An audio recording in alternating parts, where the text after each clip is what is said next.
Have you ever wondered why children do not look exactly like their parents, or why some siblings look so different from each other? The answer lies in the process of meiosis, which generates the gametes for reproduction. Meiosis is the process by which haploid cells are produced from a diploid cell. For this to occur, the chromosomes must be correctly sorted and distributed in a manner to create genetically unique cells with half the number of chromosomes as the original cell. Meiosis occurs in special cells called germ cells within the gonads of males and females.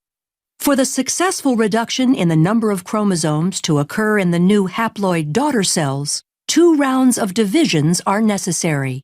These divisions are termed meiosis I and meiosis II.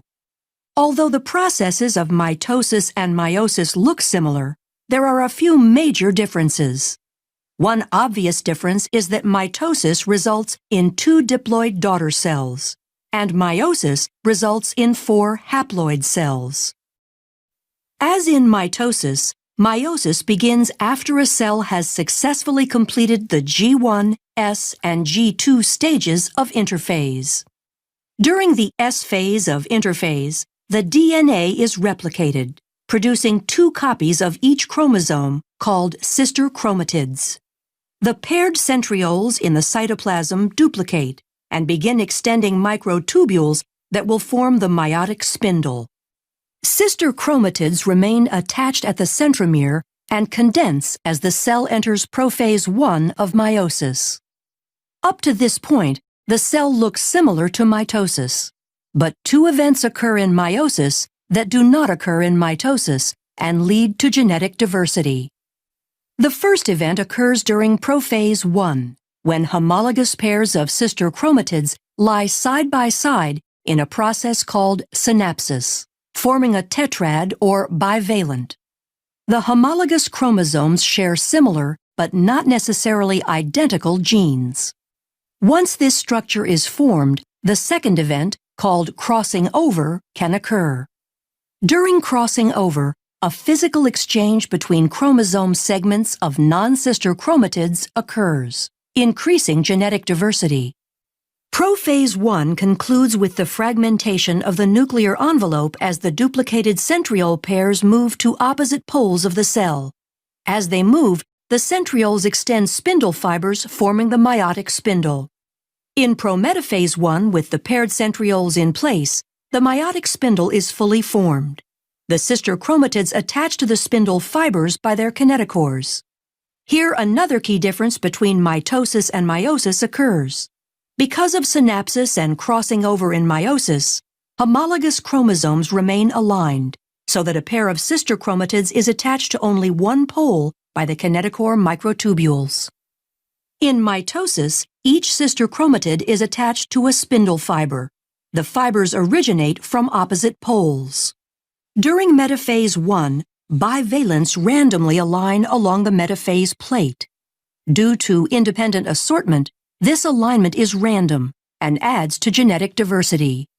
In anaphase I, the homologous chromosomes separate and move toward opposite poles.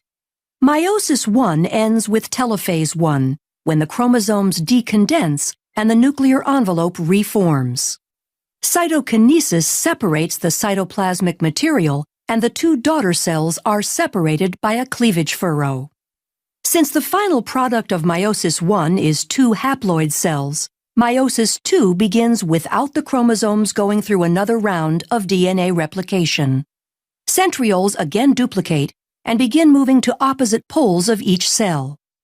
In prophase II, the sister chromatids condense while the spindle starts to form as the nuclear envelope disappears.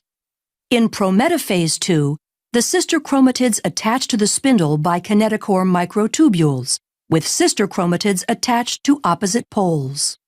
The spindle aligns the sister chromatids along the metaphase plate during metaphase II. During anaphase II, sister chromatids separate and individual chromosomes move toward the poles. The entire process ends with telophase II, as the chromosomes decondense and the nuclear envelope reforms.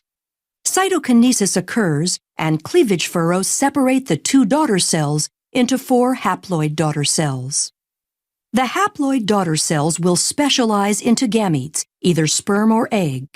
These fuse in fertilization to form a zygote, which will grow into a child. The child receives half its chromosomes from its mother and half from its father. Because men and women produce millions of gametes and the selection of gametes in fertilization is random, this contributes to genetic diversity. This explains why a child isn't identical to either parent. But why aren't siblings identical? The diversity comes from several sources. In prophase 1, non-sister chromatids can exchange DNA through crossing over, increasing the genetic diversity of individual chromatids. In addition to crossing over, in metaphase 1, the pairs of homologous chromosomes align independently along the metaphase plate and sort independently into the daughter cells. This process, called independent assortment, produces 4 genetically distinct haploid gametes. As the total number of chromosomes increases in an organism, the number of genetically distinct gametes increases by 2 to the nth power. This means an organism with n equals 3 can produce 8 unique gametes. For humans where n equals 23, there are 2 to the 23rd power unique gametes formed, or over 1 million different possible combinations. The combination of independent assortment, crossing over, and the random pairing of gametes during sexual reproduction increases genetic diversity and explains why a child will not look exactly like his or her parents or siblings.